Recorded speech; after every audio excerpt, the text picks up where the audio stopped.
Hello everyone, I'm here today to do a junk journal video. I haven't done one in a while, but I thought I'd do one today because I kind of came up with something that was kind of fun.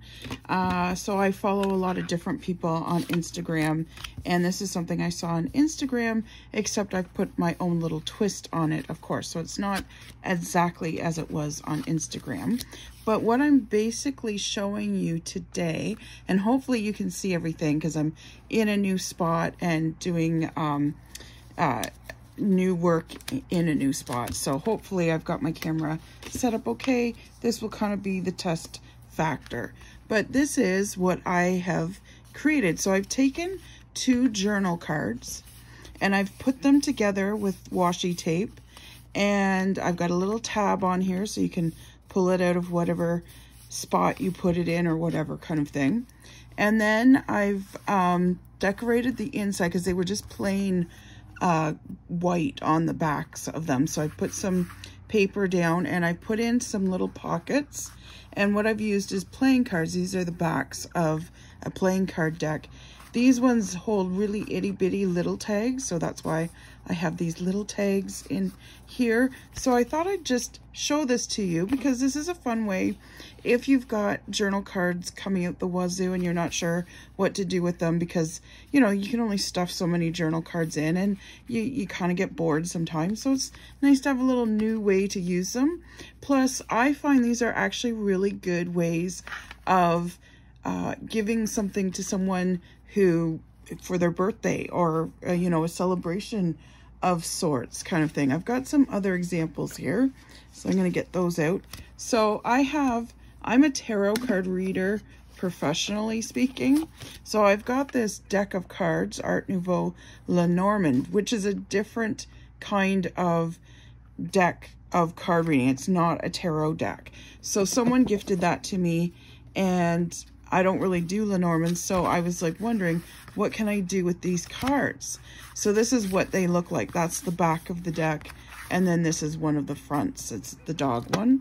So I've taken them and I've made a little journal thing with them as well. So these are the backs of the deck on the inside, and then we have the number 17 on the front, number 23. I thought the little mice with the sunflowers were really cute, and then I added a couple of pockets. So it's an interesting way of getting use out of these cards, because you know there's only so many that you can sort of decorate up and whatnot, right? Because I'm sure you've all seen a lot of the playing cards that are decorated up, look really cool. And then I also have a stack. I have a couple of stacks of these recipe cards, and people don't keep recipes in the same way that they do back in the day, right? So I put these recipe cards together and I just left their backs plain, but I've put a couple of little pockets in here, and there's some tags, and I've even taken out of a vintage cookbook an old page of recipe. So we've got Lady Baltimore cake here, and you can see like some of the spots and the aging that's happened here. That's all natural. I didn't do any of that. That just came to me like that. And on the back, you actually have fudge cake and nut cake too. And I think you have the start of the golden cake. No, you have the whole golden cake. You just don't, I don't know what that one was before that. But then you have the whole Lady Baltimore cake too. Might be fun for someone, you know, like if they're really into baking or cooking or whatever. Nice little card just on its own as a happy birthday card or something that you might want to give them, especially if you know that they do have a bit of a recipe book that they keep recipes in or whatever. So that recipe actually, I believe it may have come out of this book or my other older cookbook. So this one I believe was published in 1930. Yeah, so it's a 1930 recipe. If I got it out of here, I think it was, because you'll see all this aging. I found this in a thrift shop, and it's basically all done for me. So whenever I do junk journal that's all about vintage or cooking or whatever, I tend to put little recipes, like actual recipes. And this one's really nice too. Now this one was originally published, and even just the plain paper is so nice. It was originally published in 1927. This edition of this book that I have was published in September of 1931. And I found this in a thrift store as well, and it has a lot of its own aging that it's done. But throughout the book, I've also found like cooking with rice, right? Puddings, savories and soups, that sort of thing. October 1949. All kinds of these little treasure notes and whatnot that have been kept. Like this is paper that's been around since the 1940s. So I'm going to be using that in some kind of junk journal at some point. And there's a little second, not sure what she's written there. Her handwriting's a little messy, but I can read cursive, unlike some young ones. But she's got back here all kinds of different articles that have been clipped. Like, look at that, you know, vintage stuff. And what she was really after is cakes that get talked about. So that's what she was keeping it for these angel cakes and Swiss rolls and things like that. And she's got all kinds of handwritten ones, scones. Here's a scone recipe that was handwritten. I remember my mom having books like this where she would tuck little articles that she bought, you know, from a magazine or whatever. Fish in a parcel.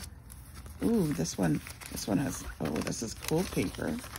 And this is Harold Wilson Memorial Committee, Bristol. We have the distinguished honor of being members of the committee to raise £5 million to place the status of Harold Wilson in front of the House of Parliament. Oh, well, this isn't a recipe at all, but that's kind of cool that that's in there. Then we've got, yes, it's mocha cake, and you'll love it. And they even have a little coupon here you can send away for a free cookery book. Wonder if that would work today. Oh, goodness. And then they have the recipe for the cake on the back. There's different articles on the back, right? Like, they're not all obviously cooking ones, because these were recipes that were just thrown into a newspaper for whatever reason. And that one was an ad. Ground rice cakes. And look at the age on that. That's all just done because of, and the difference between it folded and the back of it. It's so, so, so cool. Ooh, fairy biscuits. I might keep that one for myself. This one is kind of cool. I've seen this one. So she's keeping it for cooking for you, never the same dish twice.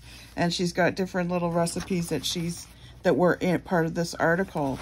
But on the back is an article, a continuation of an article about John Kennedy Jr. and Jackie O, and after his father was killed. So, you know, that's kind of interesting. Like, if anyone finds any vintage stuff like that, I would love to have it. So if you're not going to use it, send it my way. There's more articles that are recipes that she's clipped. We've got all kinds of stuff in here. Don't know if I've gone through all of it, but it's very interesting nevertheless. Fruit bottling made easy. Great capsule food discovery. Interesting. Yeah, some of the ads and whatnot are interesting. So, you know, like I said, you can find little handwritten recipes that you can add in to the junk journals as well. This one is to Mr. T. Spencer, private, but the wife, or I'm assuming it's the wife from the time frame that it's in, has written down a recipe on the back of that private envelope. Jam, jelly, and marmalade recipes. Who doesn't need that? Another big article. Oh, look, this is sort of like a Norman Rockwell kind of painting. It's an article or picture. And then, but she's really keeping it for the Great Recipe Exchange and Muriel's Special Cake. There you go. That's what she's after there. After that one, because it's folded so that it's just the recipe showing when you need it kind of thing. Someone's gone to the trouble of typing out a recipe. I remember my mom exchanging recipes with, you know, friends of hers, and some would type and some would write. And the extremely organized ones would type on an actual typewriter. But a lot of them were handwritten, or they were can labels or magazine ads or something like that, right? Spice bread. Cool, cool. Very nice. This is another one. Bountiful bacon. Bacon for good living. This is from 1962. So there's issued by the Bacon Information Council. I did not know they had a whole council. So there's this whole thing here is all about bacon, how economical bacon is, bacon and personalities, and bacon makes meals to remember. Well, we all know bacon's amazing. I mean, pancakes with bacon, bacon burgers, bacon hash is one of the recipes. On the back, we have some old vintage ads. That's so cool. It's like, wow. Bacon with Hovis. I have no idea what that is. There are so many ways to enjoy bacon, but when you want something extra nourishing, satisfying, and oh so tasty, and good with your favorite dish, don't just say Brown, say Hovis. Maybe it's a brand of bacon, I guess. Oh, bacon, it's a ad for canned tomatoes and how you can mix it with bacon and make it so much better. So, interesting. Some of the things that you find in these vintage books. So let's go on and make one of these books so that you can follow along and see how it is done. So you can use, like I have these cardboard junk journal kind of postcards. You can use actual postcards. I have a couple of postcards here. I had a couple of postcards anyways. Let's find, here's another mushroom one. So I have a pile of mushroom postcards. So you'd put them together like this. Now this would be really easy. Make sure that everything's right side up and whatnot. So this would be really easy because I would tend to either only put one pocket in and leave the rest blank so they could write in it, or I might actually leave both sides blank so that it's just a little extra tuck in their book, but it's kind of, you can hold a whole, you know, whatever reminiscing story, recipe, whatever you're putting in there. But let's try and work with these ones for now. So this is just a quick, easy, I'm kind of lazy kind of journaling. I like easy journaling. I'm just going to put that out there. So these are going to be my pockets. So because they're a thinner paper, I'm going to actually cut the corners myself to make them rounded. Because my corner thing, as wonderful as it is, doesn't always go through very thick or thin paper, I mean. And I've got it doubled up, so I'm going to create a tab with this lovely little device. This is a great device. Has made my life so much easier. And now we've got a little tab there, right? Just adds a little nicety to it. But if I wanted to say, for instance, make these rounded edges, these are great for those rounded edges. So you just kind of do this. So we're going to make a book that has some rounded edges. See? And now it's all rounded. Very easy to do. No fuss, no muss. Doesn't matter where you start. Just do all four corners. That's all. Unless you've got a tag. And then you can do the bottoms of the tags. It makes the tags look really, really professional. And that's all it takes, is one of those little things. So what I do then after this is I'm going to take some washi tape. So you're going to need washi tape. And I'm going to kind of line them up like this. Put them down together. they can move around until the tape is down, kind of thing. Now you don't want to tape like corner to corner, even if you've kept the straight corners. You actually want them not quite on the corner. So you can rip this off or you can cut it off. I'm going to cut mine off just because I can. And then, so you want to leave a little tag, little of it for flipping to the other side, okay? So then you just put that washi tape like that, and boom, you've got the start of your book. See? Easy peasy. Now what I'm going to do is I'm also going to tape the inside. I find for me, it just gives me a little bit of sturdiness that I like. My kids make fun of me at Christmas because I am an over taper. So you don't have to do this step if you don't want to, but I am an admitted over taper. So I like the sturdiness that the one in the inside gives. And there you go, Bob's your uncle, right? So now I forgot to measure and see how wide these are. So I'm going to have to cut them down a little bit, which is okay. And I actually might just do one because I love this postcard side here. And that's good. So I'm going to cut them down. I don't know why I did that off camera. I guess it's because I'm used to doing it that way so that the crumbs don't, or the scraps don't fall right on the thing I'm working on. So that's why I did it that way. Oh, we want around these corners too. I'm one of these people that I tend to clean as I go. I was taught to do it in my kitchens and I do it in my crafts as well. So now the question is, do we want on this side or that side?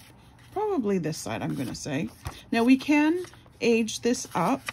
So easy peasy, just like that, you know. I have gotten into, I know that as far as distressing goes, so this is what you're looking for is distresser. Sometimes people ask me, oh, have you burned the edges? No, I've distressed them or aged them as it's called.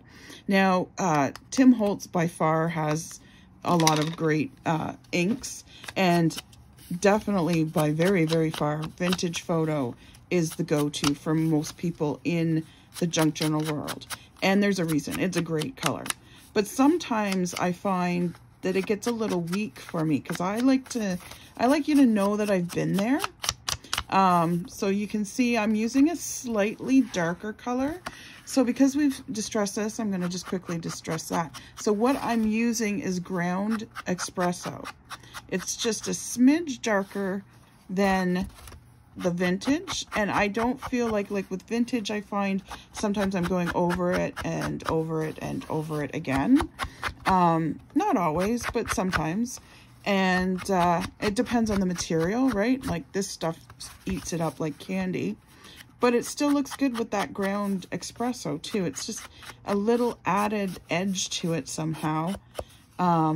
Vintage Photo's a little more subtle, so it's totally, you know, your choice. But sometimes I watch videos of other junk journalers and they're like, you know, there's more than just Vintage Photo, and they're not wrong. There is, but often that's the go-to for a lot of people. So I just thought, well, I've been doing a lot of stuff in Ground Espresso lately, and I really like the look that it gives. Now, I wouldn't necessarily like go across the whole thing. That is when I would bring Vintage Photo in. But if I'm just edging it, I really like the Ground Espresso. It kind of gives a nice sharp look to it almost. Now for this kind of project, like all these things on the inside, I have been mostly using my Crafters tape.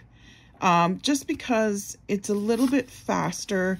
Like when you're making your pocket and you're putting it on, you don't have to wait for glue to dry to test it or to, you know, see how it's going to fold or unfold depending on how the glue wants to go, right? So normally I wouldn't put this over top of the actual project because the tape is really nice. It does hold well, so, and it's an instant hold. However, that being said, I wouldn't use it on really heavy things. Like if you've got cardboard on top of cardboard, I would tend to go for one. This is my go-to. She will hold anything wherever you put it. So this is my go-to one. I really like this glue, but I also will use Scotch tacky glue. Oops, get it in the... And then the original Eileen's tacky glue. Both very good as well. Every glue has its purpose, kind of thing.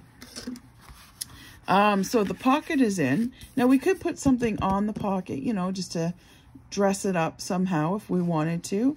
But what I'm going to do now is I'm actually going to do the tab part. So I like the tab on the top because it's just easy to grab. And even if you want to put a paper clip over it or clip it into a junk journal, you can. Like if you had one of these clips or something and you want to just clip it in on a page, you can do that. You can tuck it into a pocket if you want to. Just make sure you've got a big enough pocket. Now the other one I'm going to show you, I'm actually going to put together another sort of blue garden one, and you'll see how this one goes together, and then we'll do the tabs for both. Now in the last one I showed you, we had the playing card, so it's quite small. So in order to put like a normal kind of tag in, you need slightly, like these guys are a little too tight once they have the glue on them to go in. I do have itty bitty little tags that I can use, so I've used those in the last one, this one that I showed you here. Yep, there we go. See, with the tags, they're really tiny little tags. So what I did is I took another deck of cards and I ripped the 6 of diamonds in this case in half, and I've added a little bit of pocket to it. So this one will be nice and easy. We'll age it up a little bit because these cards look amazing once they're aged. And like I said, this doesn't have to be just for a junk journal. This is a great way to make a quick, fast, like greeting card for someone. Hey, I'm thinking about you, get well soon, happy birthday, whatever it might be. And those of you that do junk journaling, this is a great way to, a new way to kind of use up those journal cards that maybe are piling up. And like I said earlier, you can only put so many into one junk journal. Now I want something other than this red that's a little aggressive for our blue. Let me see what we've got here. Just bear with me while I go through my washi tape and see what I want to use, what I have. Oh, this is pretty. How about this? Blue swans. Lovely. So I've got 2 cards together, facing out this way, facing out this way. So back and front have pictures plain on the inside. And then take the washi tape, easy peasy. Add your swans. Got a hair on there, because I always have a hair on something, it seems. I live with animals, so hair is our life. And then you just gotta cut it or rip it off at the end. I left it a little long, so I'll clip that in a second, but I'll just put it together now. Boom, boom, done and done. Clip it on this side. See that the tape is off. I'm gonna open it up to make sure I've got all the tape gone so it's not hanging over too much. There we go, done. Okay, so there's the beginning of our card. Now it's awfully bare and white in here, so I'm going to actually get some beautiful, I've got these 4x4 pads. I've got a few of them and they're very handy for a lot of different things. Ooh, that's kind of neat, but it's not what I want to use. And they come with a lot of the same pattern, which is kind of cool. So I'm going to be lazy because I'm going to cover these, not that lazy, but lazy enough that I'm not going to actually, you know, rip these up or anything. I'm going to just use 2 of them, 2 that I like. That's not bad. Put my thumb there. If I don't find something better. Oh, that's pretty. Okay. And that's very fitting for what we're doing here. Actually, I could use all 4 like that. She says. Oh, that's pretty. Okay, there we go. We've made some decisions. You're out, my dear. Next time, next time. So for when you're covering this, again, I would tend to use a glue stick because I want an instant kind of, now I can work on you afterwards.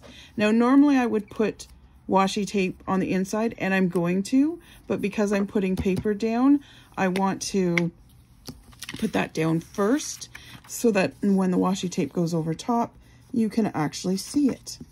So I'll just quickly glue this up. Now, if you're a precise person, you can measure, because I'm not going to need 2 full ones, but they're only 4 by 4. I'm not going to worry about it, right? I'm not going to measure. However, the trick is put the first one on the bottom. And it doesn't have to be precise.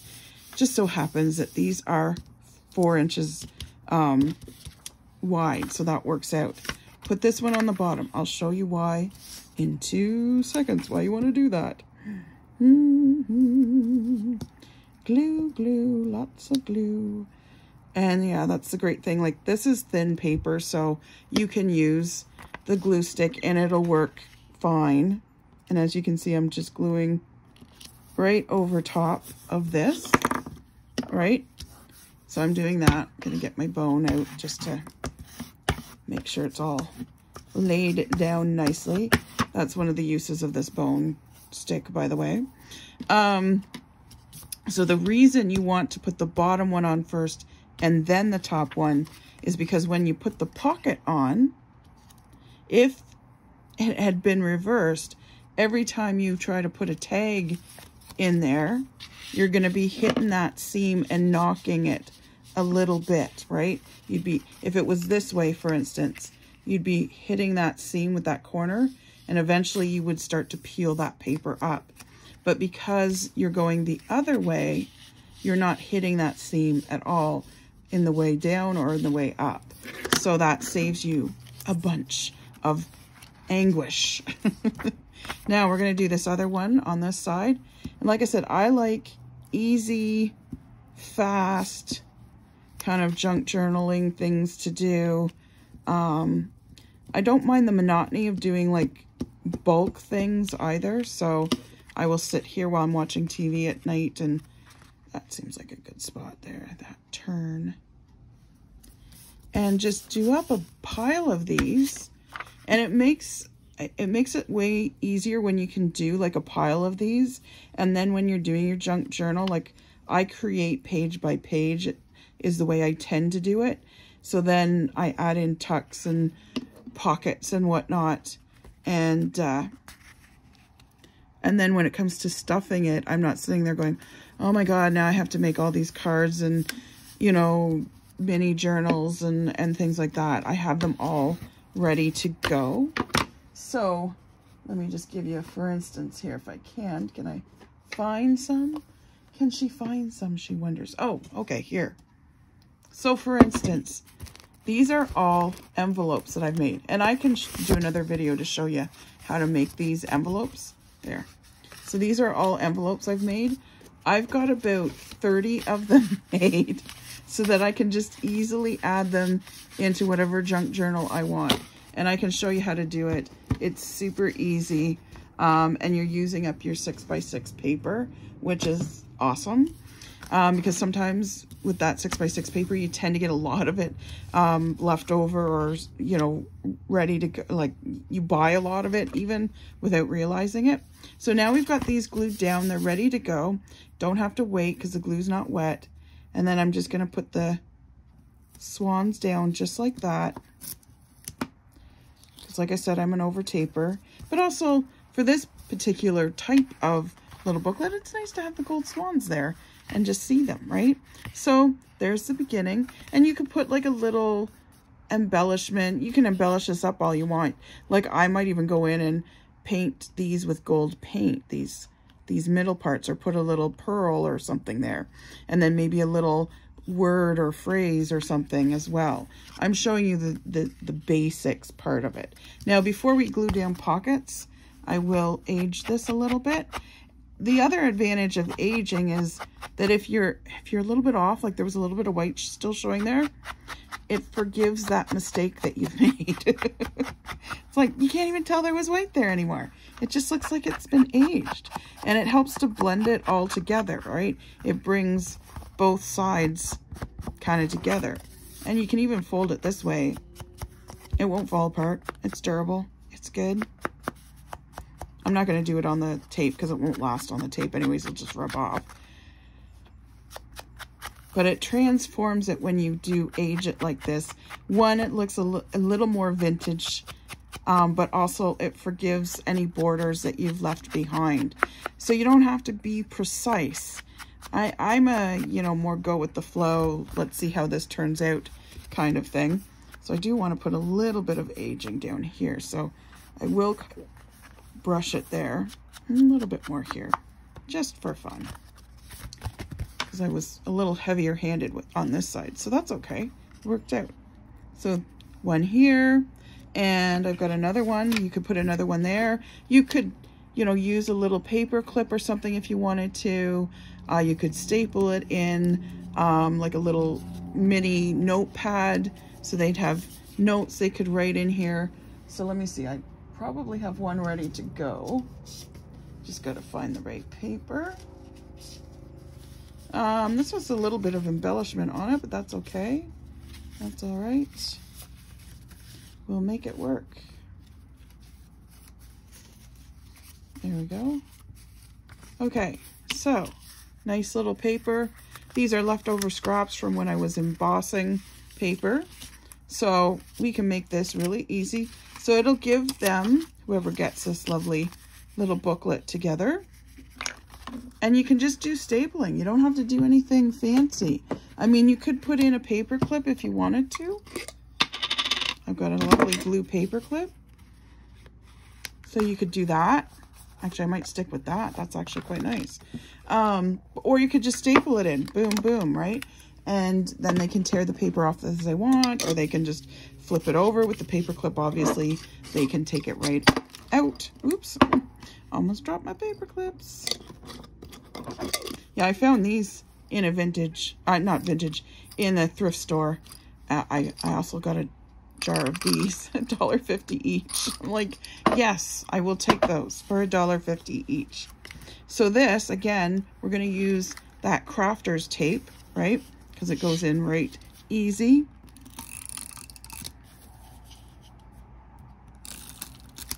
Very easy to do with this crafter's tape. And like I said, it's instantly kind of glued for you. Put it down here. And instantly we can put tags in it right away. We don't have to wait for things to glue. We don't have to worry about the tags getting stuck in the glue on the edges. Because, you know, you get anxious. You're like, I want to see what it looks like with tags in it. This is so much fun. And it can hold a good amount of tags too, right? So here's, don't think these are too wide for it. So there's another one there, right? So you can pop in lots of tags. You can age up those tags if you want to. This one, I would tend to want to put a little washi tape on just to tie it together with everything else. Clip that off a little bit there. There we go. Perfect. Nice little tag. You can age it up if you want. Age that part too. It shows if you don't. It's like, oh, you didn't do that part. There we go. Slide it in there. You could even slide it in upside down if you wanted to, so that the swans are showing. It doesn't matter, right? So it's kind of tying all together. It looks like, oh, she put this all together so lovely. And, oh, got a little washi tape there. That's the cool thing about washi tape, is it stays on, but it comes off just as easily. And you could put a little word there if you wanted to. Let me see if I've got a little word. Where'd my words go? Oh, they're over there. Okay, just hang on. Bear with me. I'm just going to grab them here. See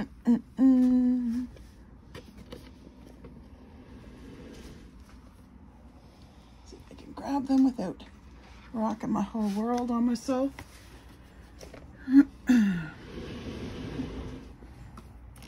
So you can put an embellishment on, or you can put a nice little word, like, here we go.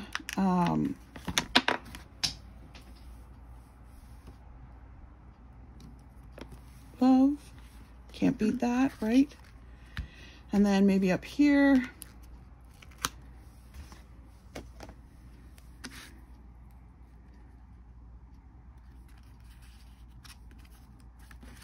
Embrace your journey. There you go. Pretty. And like I said, I might go in and put pearls there, or gold paint. Like I have this gold metallic type paint that I use when I want to gild something, so to speak. And there you go. You've got an easy, and you could put something on the back here as well if you wanted to. You could add an extra tag or a card or whatever you want to do. The options are yours for the taking. So I hope that, you know, helped to inspire you and get you your juices, your creative juices flowing. And I hope you had fun with it. All right. Thanks so much for being here. Bye.